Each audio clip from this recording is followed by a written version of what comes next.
I appreciate very much the invitation to speak at this distinguished university and to a group that is interested in the relation of science and religion.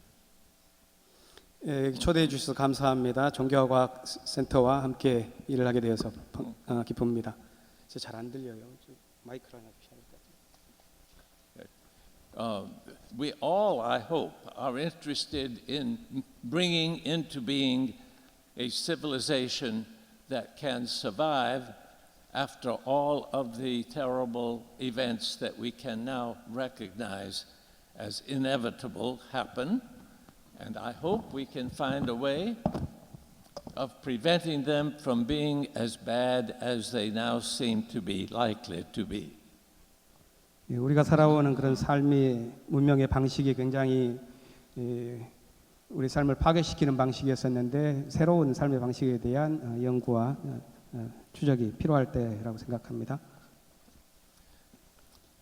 It is too bad that at the present time some of the energies of the what is often called the religious community and some of the energies of the scientific community are being exercised in combat rather than in cooperation for the common good. 특히 종교 공동체와 과학 공동체가 함께 협력하기보다는 전투를 벌이고 있는 이 현실은 우리에게 불행한 일입니다. One reason for this tension between the two communities is an image of the way in which things have been in the past that is, in my view, seriously mistaken. 그런 전투가 벌어지는 이유 중에 하나는 두 공동체, 과학 공동체와 종교 공동체가 과거에 가졌었던 자신들의 열정에 의해서 벌어지는 것들인데 이것은 내 생각에는 잘못된 방향을 갖고 있었던 것으로 보입니다.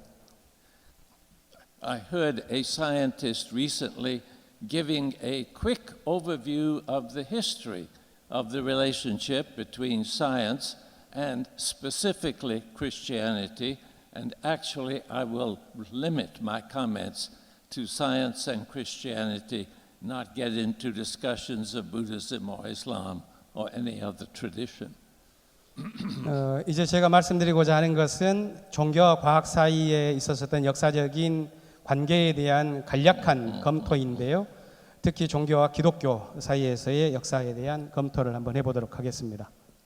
This scientist rightly praised the Greeks for their great intelligence and their contribution to our understanding of the world, including a pre-scientific science.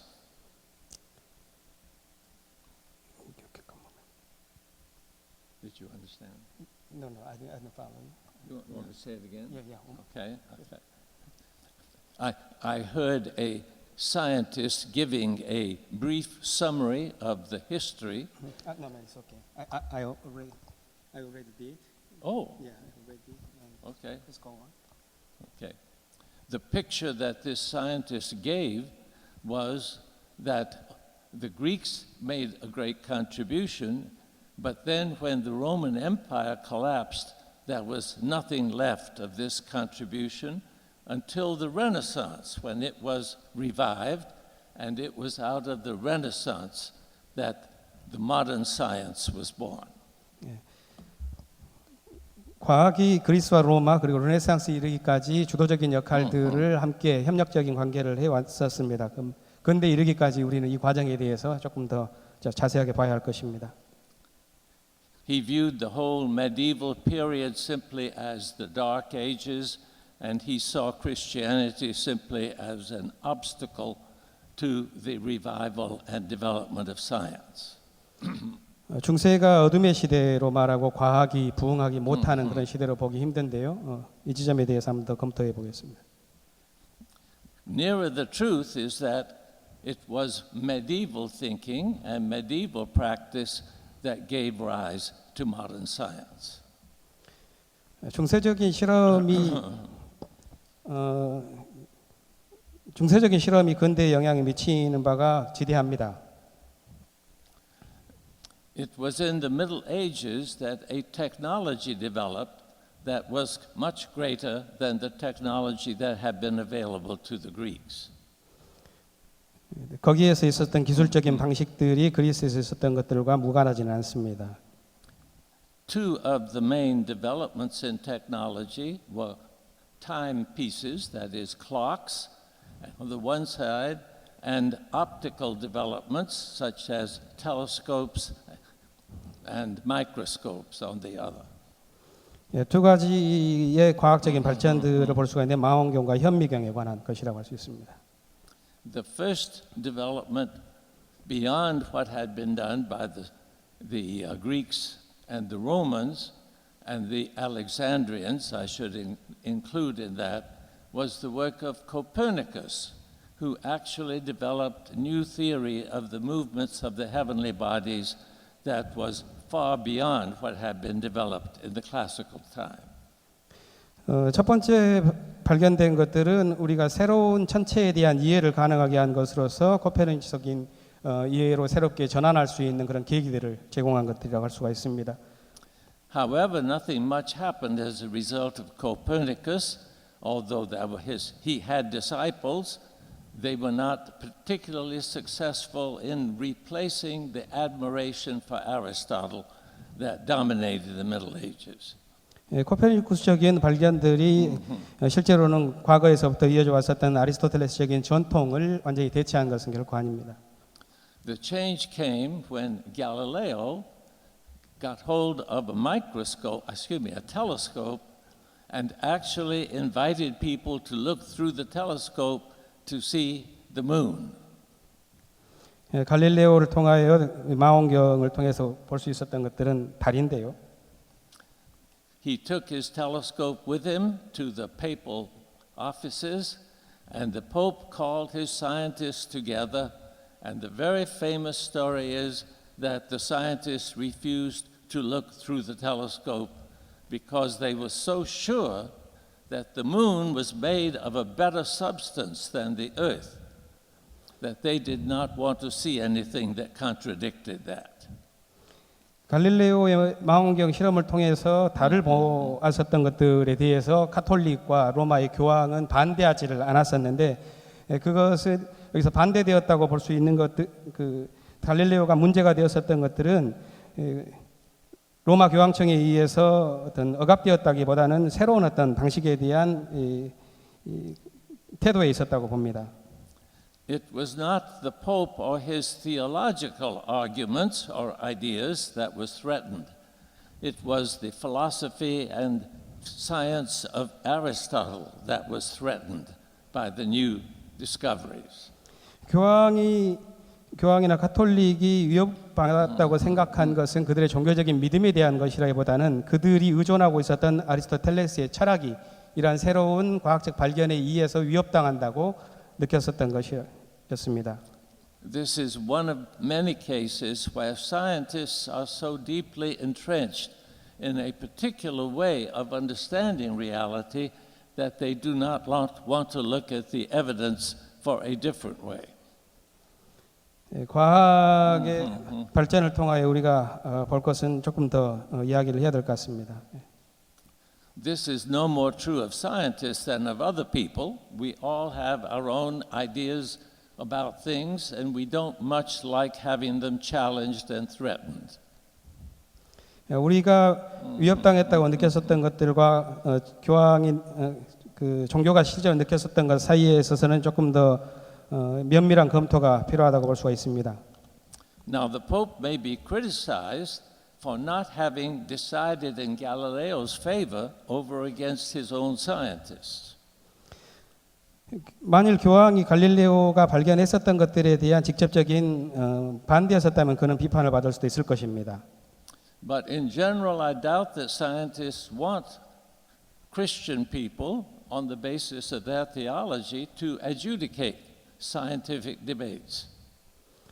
그러나 기독교가 그런 과학과의 대화에 있어서의 논쟁을 삼은 것들은 그런 지점이 아니었습니다.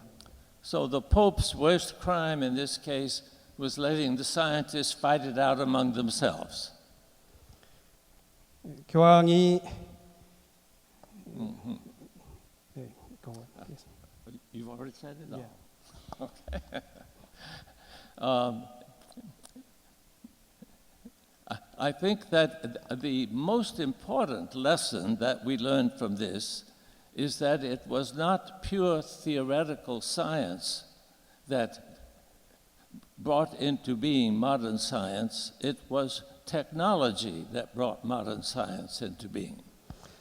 우리가 이런 과정을 통해서 배울 수 있는 중요한 점은 과학 자체가 근대를 이루어왔다기보다는 거기서 발견된 새로운 과학적 발견들, 그것들이 근대를 열었다고 할 수가 있습니다. In this case, it was the invention of the telescope that broke the old patterns. 이 경우에서 망원경이 그동안에 과거에 가졌었던 사고의 방식들을 깨뜨렸다고 할 수가 있겠습니다. And when Descartes formulated his thinking about the world for the sake of the development of the natural sciences, he thought of clockwork as being the model by which science should understand the world. 근대에 이르러서 데카르트가 있었던 그 공헌이라 할 수 있는 것은 과거의 방식과는 달리 이 세계의 진행 방식이 시계와 같이 운동하고 있다는 그런 방식에 대한 사고를 제공한 것입니다. My point then is simply that it was a natural development out of medieval achievements that led to the rise of modern science, rather than an ignoring of the entire accomplishments of the Middle Ages. 근대의 과학적인 전개는 중세의 과학적인 발전 과정들을 완전히 무시하고 된 것이 아니라 그것 위에 서 있다고 할 수가 있습니다. At a deeper and more theoretical level, what scientists were seeking were natural laws. And the reason they thought there were natural laws was because they thought God was a lawgiver. 보다 더 신학적인 측면에 있어서 근대의 자연과학이 천착하고 있는 것은 자연의 법칙에 대한 것인데 이 자연 법칙은 신에 의해서 주어진 것으로 여겨졌습니다. Underlying the confusion and constant variety of the surface phenomena, they felt sure there was a rational, intelligible, mathematically describable structure underneath. 우리가 더 봐야 될 것들은 그러한 논쟁과 사고 방식의 그 밑에 있는 철학적인 그런 부분에 대한 것이 어떻게 진행되는가 하는 점입니다. If you read the actual writings of the early modern scientists, they almost always begin theologically. 초기 근대의 과학이 근거하고 있었던 것은 매우 신학적인 측면이 있습니다. They thought it was invaluable to understand God's creation, and that the way of doing that was observing the materials and looking for this rational structure beneath it, which they could describe as natural law alongside the moral law that human beings were to obey. 근대 과학에서 생각되었었던 것은 자연과학이 근거하고 있는 자연의 법칙들, 그것에 대한 것인데 그것은 또한 한편에서는 인간이 사고하고 있는 도덕적인 법칙들과의 관계에 관 것인데 이 두 가지가 근대 과학 이후에 조금 더 문제를 일으키는 어떤 진원이 될 수도 있다고 봅니다. Modern science certainly changed the way people understood things, but no modern scientist suffered at the hands of the church in any serious way for his science. 근대 과학이 사람들이 사고하는 세계관을 근본적으로 변화시킨 건 사실이나 그것이 교회로부터 어떤 위협을 당하거나 박해를 당한 것은 아닙니다. This was not because the church was tolerant and generous toward those whom it did not like. 이것은 교회가 아주 관용적인 태도를 가졌기 때문에 그런 것만은 아닙니다. Hundreds of people were killed for witchcraft. 수백 명의 사람들이 마녀로 처형당했고요. Thousands of people were killed for their theological views.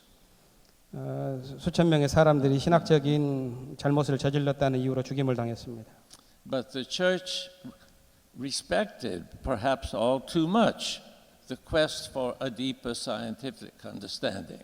그러나 교회는 과학적인 이해를 아주 깊은 곳에서는 깊이 존중했습니다. Very common was the language of two books. There was the book of nature and there was the Bible. Both of them testified to God. 교회는 두 가지의 것들을 가지고서 하나님을 증명할 수 있다고 보았습니다. All of this was expressed very influentially down to the present day in the writings of René Descartes. 하나는 성서이고 하나는 자연인데 이러한 것들을 통하여서 하나님을께 나아갈 수 있다고 과학과 함께 생각했었습니다. Descartes was a devout Christian who wanted to open the door for scientific study of the natural world. 이것은 자연 세계에 대한 이해를 해 나가는 데 중요한 계기를 제공합니다. He did this by creating a radical dualism of nature on the one side and the human spirit on the other.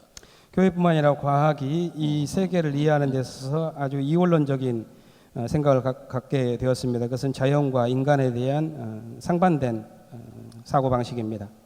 And nature, as I have already indicated, operates by clockwork, so it is deterministic and materialistic to the core. 자연은 시계처럼 움직인 것으로 이해되었고 그것은 결정론적이고 기계론적인 사유를 촉발했습니다. The human soul is moral and immortal, and the Christians were able to say whatever they wanted about it. 인간의 영혼은 도덕적이고 좀 불멸적인 것처럼 여겨져 왔던 것입니다. This dualism shaped the thinking of several centuries. 이런 이원론적인 이해가 그 이후에 수세기 동안의 사유 방식들을 결정했습니다. It was the challenge to this dualism that created an entirely different relationship between science and Christianity. 이러한 이원론에 의해서 여러 가지 것들이 문제가 발생되는데 그 중에 하나가 자연 과학과 종교의 대립 관계로 이어진 계기가 된 것입니다. When Darwin showed that you could not separate human beings from the rest of creation, that human beings were part of the natural world, a crisis emerged. 다윈이 인간이 자연의 일부라고 여겼었을 때 설명할 수 있는 방식은 두 가지라고 볼 수가 있습니다. 하나는 인간이 자연으로부터 완전히 독립되는 것이고, If human beings are part of nature, then either nature is not exclusively composed of clockwork, or else human beings are part of the clockwork. 만일 인간이 자연의 일부라고 여겨진다면은 두 가지 중에 하나의 사유가 옹호되어야 하는데 한편으로는 자연이 시계처럼 움직이지 않는다고 봐야 하거나 아니면 인간이 시계처럼 움직인다고 봐야 하는 것입니다. It was also the case that Darwin, by showing how the present complexity of nature emerged from a much simpler basis, changed the understanding of the need for a creator of the world. 다윈은 보다 더 간략한 방식으로 진행할 수도 있었을 것입니다. So there were two major kinds of debates that arose as a result of Darwin. One of them was, what is the divine role, if any, in relationship to this nature that can be understood to be self-creative in a significant way? And on the other side, are human beings really different from nature? Or if they are the same as nature, does that mean they are part of the clockwork? 다윈 이후에 우리는 이러한 세계관에 기초했었을 때 이 세계와 인간을 이해하는 방식에 있어서 둘 중에 하나를 선택해야만 했습니다. 하나는 자연이 한편으로는 인간처럼 자기 창조적인 역할을 성격을 갖고 있다고 보거나 아니면은 인간 역시도 자연과 함께 그렇게 그러니까 신에 의해서 결정되어진 법칙대로 움직인다고 봐야 하는 것입니다. The struggles between Christianity and science arose in the context of these issues, not in the early period of modern science. 과학과 종교 간의 논쟁은 그 이전에 생겨났던 것이 아니라 바로 이 다윈 이후에 인간과 자연에 대한 이해를 어떻게 할 것인가 하는 그런 논쟁이 촉발되면서부터 격화되었다고 할 수가 있습니다. Because many Christians wanted to hold on to the idea that God played a crucial role in the whole process of creation, they looked again and again for places that Darwinian explanations of evolution were not adequate to explain the phenomena. 신학자들과 기독교는 이 다윈이 설명하는 것들이 적절치 않다고 보고 있지만은 사실은 다른 방식으로 이해할 필요가 있습니다. Again and again, the scientists were able to show that you could explain these phenomena in an evolutionary way, and so Christians were driven out of any significant role in the minds of scientific thinkers in the field of introducing God into nature. 과학은 이러한 진화적인 세계에 대한 이해 방식들을 자기 나름대로 진행하고 있다고 할 수 있고, 기독교는 다른 방식으로 신에 대한 이 세계의 어떤 역할들을 이야기해 왔습니다. So it seemed that we had to say God has nothing to do with nature, only with human beings. And this was a great change, and I think a negative one from the point of view of the Christian faith. 하나님이 이 일에 대해서 어떠한 역할을 하는지에 대한 적절한 설명을 하지 못하는 어떤 부정적인 신학적인 측면들 또한 우리는 알고 있습니다. Many conservative Christians are still fighting those battles and often failing to appreciate the difficulty of making their case. 보수적인 신학자들은 이러한 과학과의 전투에 있어서 사태를 악화시키는 일들을 진행하고 있습니다. But when we study modern Protestant theology, we find that it is almost entirely anthropological in its focus. 근대 개신교 신학은 그러한 어떤 인류학적인 이해에 대해 있어서 같이 갈 수 있다고 생각할 수 있습니다. The issue of whether human beings are part of this clockwork nature or whether nature is itself richer than we thought was generally settled by by political victories on the side of retaining a mechanistic and reductionistic view of nature. 인간이 이 세계의 일부라는 것을 설명하는 이 이슈에 있어서 여전히 우리에게 남겨져 진행되고 있는 것은 결정론적이고 기계론적인 사유 방식에 우리가 경도되고 있는 것입니다. The liberal Protestant position, represented especially by Ritschl, was a Kantian one, and Kant had written two critiques, the critique of theoretical reason and the critique of practical reason. 우리는 칸트의 예를 봤을 때 칸트는 두 가지 이성에 대해서 말을 했죠. 하나는 실천 이성이고 하나는 순수 이성이라고 했었죠. Okay. Liberal Christians tend not to want to dispute with science and so leave science in complete charge of the theoretical reason, and then they will discuss only practical reason, which does not have any theoretical status. 진보적인 신학자들은 이 칸트가 가지고 있는 실천적인 측면에 대해서 착안하고 있지만 사실 이 순수 이성에서 다루었던 세계에 대한 사태를 실제 이해한 것들에 대한 충분한 논의를 해오진 않았습니다. The outcome of this line of thought is that universities are not interested in values. Harvard University now calls itself a value-free research university, and many other universities aim at that kind of value-free inquiry. 칸트 이후에 이렇게 실천 이성과 순수 이성이 분리되면서 연구가 전개해 오는 동안 그 결과로 대학에서는 자신들의 연구가 가치의 문제와 사실의 문제를 분리해서 이해하는 습관에 빠졌고 자신들의 자연과학에 대한 연구가 가치 중립적인 가치 판단이 배제된 그런 객관적인 연구라는 그런 생각에 사로잡혀 왔습니다.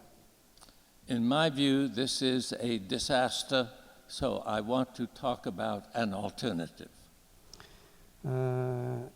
내 생각에는 이렇게 대학이 가치 중립적인 과학이 가능하다고 생각한 것들은 아주 재앙적인 잘못된 것이라 생각하고 다른 대안이 필요하다고 봅니다. I mentioned that one possibility when we confront the fact that human beings are part of nature is that nature is not the way Descartes had described it. 그 중에 한 가지 가능성은 아까 말했던 것일 수도 있겠는데요. 자연의 운동 법칙이 시계처럼 기계론적으로 움직이는 것이 아니라 다른 방식으로 조금 더 유기적인 방식으로 움직인다고 관찰하는 방식입니다. There was a movement which may be called the new naturalism, a different response to the evolutionary theory crisis. 여기서 새로운 자연주의라고 말할 수가 있는데 이것은 그 이전에 전개되었었던 이 진화론적인 이해와는 다른 방식으로 이 세계를 설명할 수가 있습니다. Perhaps the best known of those who responded in this way was Henri Bergson of France,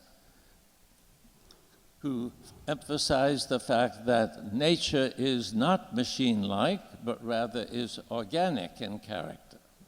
이러한 자연주의적인 입장을 대변하는 사람 중에 하나가 앙리 베르그송이라고 할 수가 있겠는데요.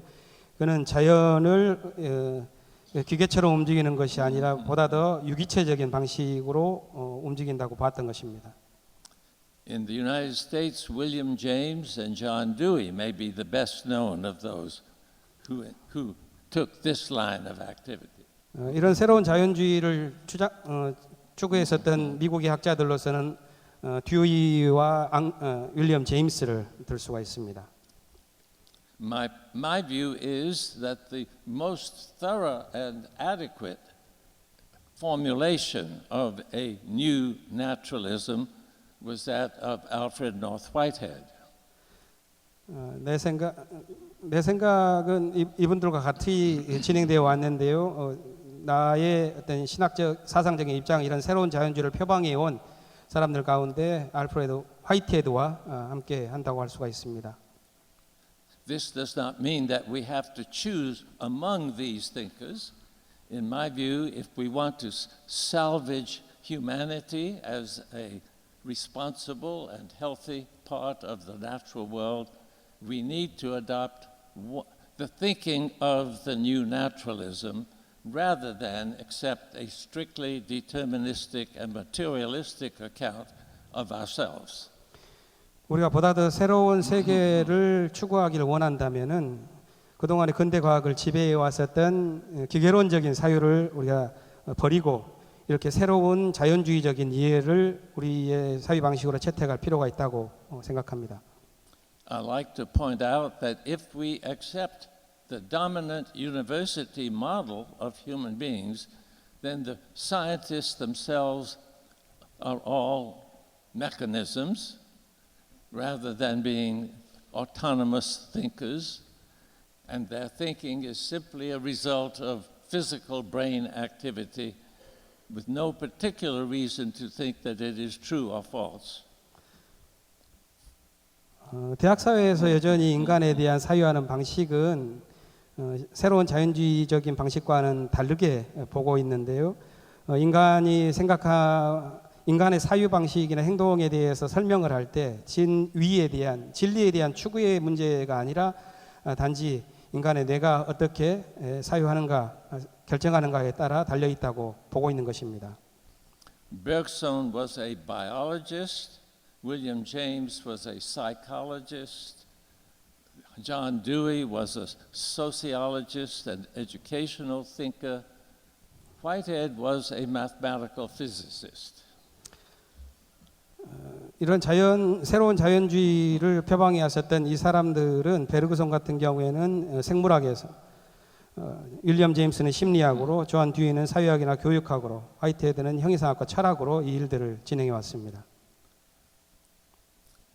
It is easier for a mathematical physicist to speak intelligently about biology than for a biologist to speak intelligently about mathematical physics.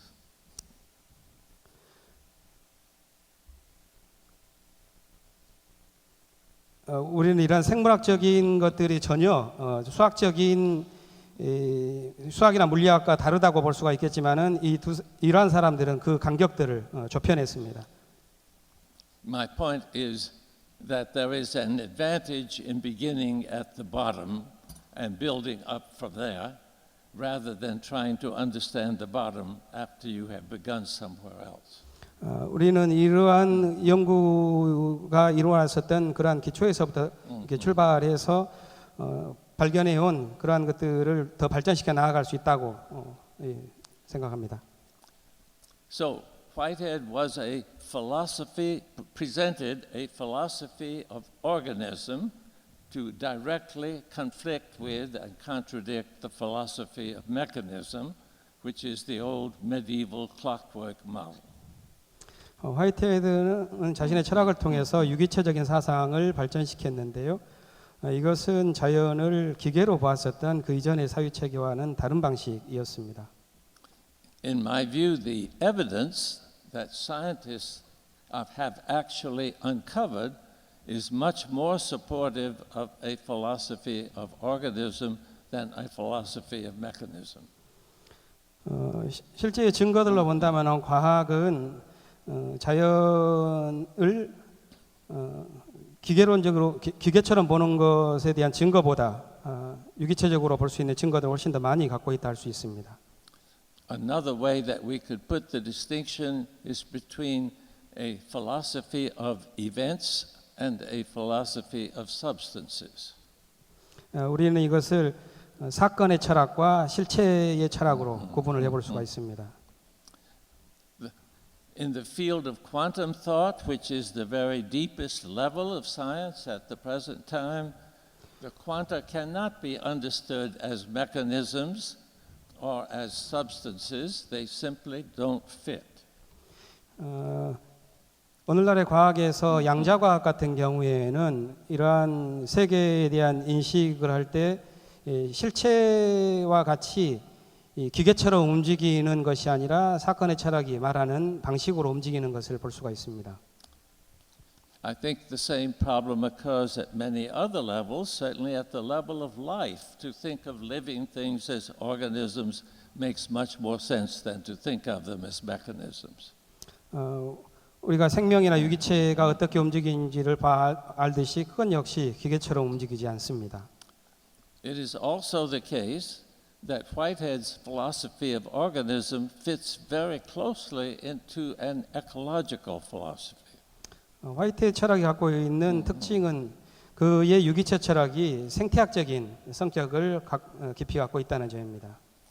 Whitehead thinks that the most important distinction between organisms and mechanisms is that organisms internalize their surroundings, their environment. They cannot be abstracted from their environment.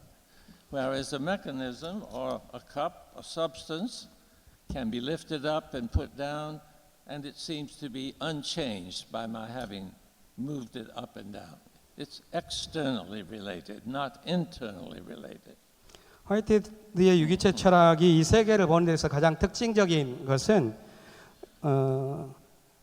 하나의 유기체가 자신의 환경과 내적인 연관관계를 갖고 있다는 것이고, 그것은 기계가 갖고 있는 특징인 서로가 외부에 존재하는 외적 관계를 이루는 방식과는 달리 이 세계가 존재하고 있다고 설명하는 것입니다. My point in all this is to say that we could say a plague on both of your houses, too many scientists on the one side and too many Christians on the other. 우리는 한편에서는 과학자들과 다른 한편에서는 신학자들이 있는데, 이러한 관계들에서 화이트헤드가 주는 그런 영향들을 다시 살펴볼 수 있겠습니다. I think that the church too easily acceded to the scientists' enthusiasm for the mechanistic model of the world and instead should have said, that's not the world the Bible depicts. That is not the world that Christian faith really lives in. 교회는 너무나도 자연과학이 가지고 있었던 그런 자연적인 열정, 그 자연과학의 열정들, 이 세계를 기계처럼 설명하는 것들의 기초에서 성경의 이야기들을 설명하고자 했었던 것입니다. We will not be asking scientists to be less scientific. We will ask them to go beyond the metaphysics of the 17th century and develop a metaphysics out of their current research, out of what they are finding about a world of fields rather than a world of substances. 우리는 지난 시기에 교회적인 그러한 잘못된 열정에 빠지지 않고 그것은 17세기적인 기계론적인 세계관을 넘어서서 오늘날 새롭게 발견되고 있는 이 실체 철학 이후의 유기체적인 사유 방식으로 우리가 사유할 앞으로의 사유를 전개해야 될 이유가 있습니다. The Bible does not talk about substances. The Bible talks about events. 내 생각에는 성경은 그런 실체 철학, 그러니까 기계론적인 철학의 근본이 되는 세계를 실체, substance라고 이해하는 방식을 성경은 지지하지 않고 이 세계가 보다 더 사건적인 생동하는 세계라고 한다는 것을 성경은 지지한다고 나는 여깁니다. If we can recognize the kinship of what the vision of the world that the Bible has and that of cutting-edge contemporary science, the reunion of science and Christian faith is eminently possible. 저는 성경이 우리가 살아가는 자연 세계에 대한 이해와 완전히 분리되지 않고 깊은 연관성을 가질 수 있는 방식으로 설명될 수 있고 그러한 연관이 가능하다고 봅니다. If we want our energies to go to the construction of a planet and a human society on that planet that can go through the time of troubles ahead and live into a better future, it is time for us to pay attention to the realities of the world rather than to be committed to an old metaphysics. And it is time for Christians to be wide open to learning whatever they can from the actual discoveries of science. 우리는 이제 새로운 세계로 나아갈 수 있는 그런 사유 방식들을 받아들여야 하고 그것을 가질 수 있는 준비가 되어 있다고 봅니다. 그것은 실체에 대한 새로운 방식으로 이해되어 왔었던 과학적 성과물들을 받아들임으로써 새로운 방식의 사유를 해나갈 수 있는 준비가 되는 것이죠. I want the scientists to recognize that they are being very dogmatic when they insist on maintaining 17th century metaphysics against the evidence. 나는 과학자들이 17세기 형이사학에 더 이상 통용되지 않는다는 이 사실에 앞으로 천착해 주기를 바랍니다. This does not mean that Christians can also not be accused of being dogmatic against the evidence. We have plenty of guilt on our side too. 신학자들 역시 교조적인 도그마에 매몰되지 않고 자기 성찰적인 방식으로 앞으로의 사유를 진행할 필요가 있습니다. But if we work together to find the truth, we will often find that the truth will set us free and we will be able to prevent some of the worst consequences of modernity. 우리가 이러한 방식들로 진행돼 나아갈 때 근대가 가져왔었던 그런 문제를 극복할 수 있는 새로운 길을 찾아낼 수 있을 것입니다. So I hope as you work on science and religion, you will get encouragement from what is actually happening in these fields. 저는 과학과 종교가 이런 측면에서 서로 대화를 해내면서 새로운 발견들을 해나갈 수 있는 동맹을 맺을 수 있을 거라고 봅니다. I will conclude with just one specific example, and that is in neuroscience. 그것에 대한 하나의 어떤 특별한 사례로서 이 뇌과학에 관계되는 것을 한번 말씀드리겠습니다. The scientific community has assigned to a few scientists the task of showing that all of our subjective experience, all of our imagination, all our hopes and fears are explainable by physical events in the brain. 과학자들은 우리가 생각하는 주관적인 경험이나 상상 이런 것들이 온전히 뇌가 갖는 물리적인 활동에 의해서 그러한 사고가 탄생한다고 설명하곤 합니다. But the experiments of the neuroscientists has showed them that mental activities, especially highly disciplined mental activities such as that of the Zen meditators, actually changes the shape of the brain. 뇌과학적 실험을 통해서 발견되는 것은 오히려 정신적인 활동들이 뇌의 모양을 변경시키는 것에 대한 증거들이 있다는 것입니다. The evidence is very clear that causality goes both ways, both from the neuronal events to the subjective experience and from the subjective experience to the neuronal events. 이러한 증거를 통해서 볼 때 인간이 하는 주관적인 경험과 그것을 촉발한다고 과학자들이 말하였었던 신경과의 관계는 일방적인 관계가 아니라 상호 교감적인 교통적인 관계로서 주관적인 경험과 신경 사이에서는 서로 간의 인과관계가 양방향으로 난다는 것입니다.